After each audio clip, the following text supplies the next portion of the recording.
मी सीमास पुणेरी स्वाद मध्ये तुमचं सर्वांचं स्वागत आहे। आज आपण रावस मच्छीचं कालवण बनवणार आहोत। चला तर मग सर्वात प्रथम आपण गॅस चालू केला आहे आणि गॅसवर कढई ठेवली आहे। आता आपण सर्वात प्रथम त्याच्यामध्ये थोडंसं तेल टाकायचं आहे। आपल्याला सर्वात प्रथम मसाला करायचा आहे। पाऊण वाटी आपण हे खोबरं टाकलं आहे तेलामध्ये। खोबरं थोडंसं लालसर होऊन द्यायचं आहे। खोबऱ्यामध्ये 4 ते 5 अशा हिरव्या मिरच्या आपण तोडून त्याच्यामध्ये मसाला भाजून घ्यायचा आहे। 1 ते 2 मिनिटं खोबऱ्यामध्ये या मिरच्या थोड्याशा परतून घ्यायच्या आहे। आता आपण गॅस बंद करायचा आहे। मसाला थंड होऊन द्यायचा आहे। खोबरा आणि मिरची फ्राय करून घेतली आहे। त्याच्यामध्ये 10 ते 15 लसणाच्या पाकळ्या, थोडीशी कोथिंबीर आणि अर्धा इंच आलं टाकून आपण याच्यामध्ये पाणी टाकून हे वाटून घेणार आहोत। पाहू शकता अशा प्रकारे आपण पाणी टाकून वाटून घेतलं आहे। वरती गॅस चालू केला आहे। गॅस वरती कढई ठेवली आहे। सर्वात प्रथम आपण आता त्याच्यामध्ये तेल टाकणार आहोत। तेल थोडंसं तापलं की आपण त्याच्यामध्ये लगेच 9-10 कढीपत्त्याची पाने टाकायची आहेत।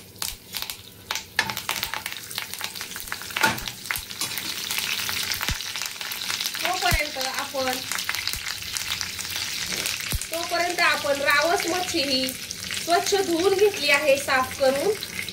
चला तर सर्वात प्रथम आपण 1 चमचा हळद, 1 चमचा धना पावडर, 2 चमचे आगरी कोळी मसाला।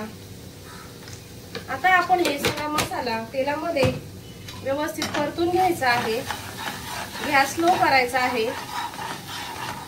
आता आपण ती मच्छी स्वच्छ धुवून घेतली आहे। ही रावस मच्छी आहे। ही मच्छी आपण चांगली तेलामध्ये मसाल्यात परतून घ्यायची आहे। त्यानंतर आपण जे वाटण वाटलं आहे ते त्याच्यामध्ये मिक्स करायचं आहे। पाहू शकता अर्धा ते 1 मिनिट हे वाटण आपण याच्यामध्ये मिक्स करायचं आहे।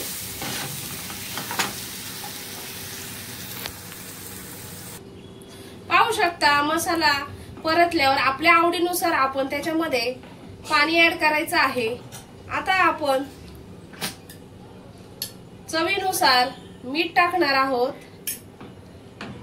7 ते 8 मिनिटं छान असं हे मच्छीचं कालवण शिजून द्यायचं आहे।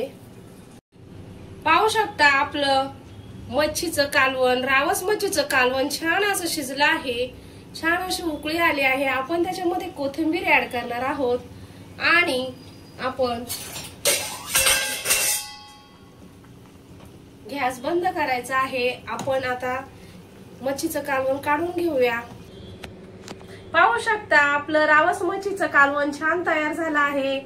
तुम्ही एकदा नक्की ट्राय करून बघा। व्हिडिओ आवडला असेल तर व्हिडिओला लाईक करा, शेअर करा, सबस्क्राईब केलं नसेल तर चॅनलला सबस्क्राईब करा। धन्यवाद।